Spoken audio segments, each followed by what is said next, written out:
ఇగో వృద్ధులకు పండ్ల పంపిణీ చూడ ఒకసారి కార్యక్రమాలు చూడాలి మనం మంచుకున్నాడే ఇలా రేపు ఒక 4 రూపాయలు సాయం చేయమంటే చేస్తలేడు. అలాంటిది ఒక వికలాంగుడు అయి ఉండి నేను తింటే చాలు నేను బతుకుతాలనే కార్యక్రమం కాకుండా నలుగురు బతకాలనే కార్యక్రమాలు చేస్తా ఉన్నాడు. ఇగో శివదీక్షలో పలు సేవా కార్యక్రమాలు చేస్తున్న వికలాంగుడు గర్షకుత్తికి చెందిన ఓదెల నరేష్.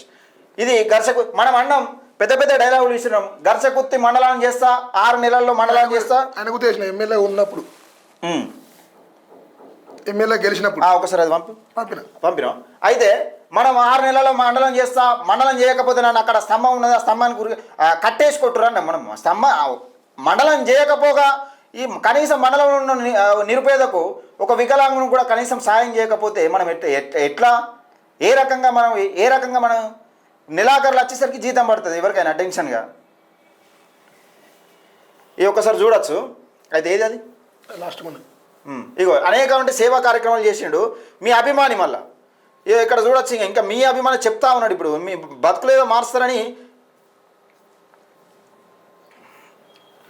ఇగో మంత్రి పొన్నం పెళ్లి రోజు సందర్భంగా ఇగో ఆదివారం కరీంనగర్ జిల్లా గంగాధర మండలం గర్షకుత్తి గ్రామానికి చెందిన నిరుపేద వికలాంగుడు ఓదెల నరేష్ ఒక 10 సంవత్సరాల నుండి వేములవాడ దేవస్థాన పరిసర ప్రాంతాల్లో ఒక అద్దె ఇంట్లో నివాసం ఉంటూ తల్లిదండ్రులను చేదోడు వాదోడుగా ఉంటూ బతుకు జట్కా బండి లాగిస్తున్నాడు. ఓదెల నరేష్ తెలంగాణ ఉద్యమంలో కూడా పాల్గొని ప్రస్తుతం హుస్నాబాద్ ఎమ్మెల్యే రాష్ట్ర రవాణా శాఖ మంత్రి బీసీ సంక్షేమ శాఖ మంత్రి పొన్నం ప్రభాకర్ గౌడ్ మంజుల పెళ్లి రోజు సందర్భంగా వేములవాడలో రాజరాజేశ్వర స్వామి అనుబంధ దేవాలయమైన నాగేశ్వర స్వామి ఆలయంలో ప్రత్యేక పూజలు చేయించి రాజన్న ఆలయ పరిసర ప్రాంతాలను వృద్ధులకు ఇగో కార్యక్రమాలు చేస్తున్నాడు. ఈ పంపిణీ కార్యక్రమాలు మంత్రి పొన్నంపై అభిమానం చాటుకున్న ఓ వికలాంగుడు ఓదెల నరేష్.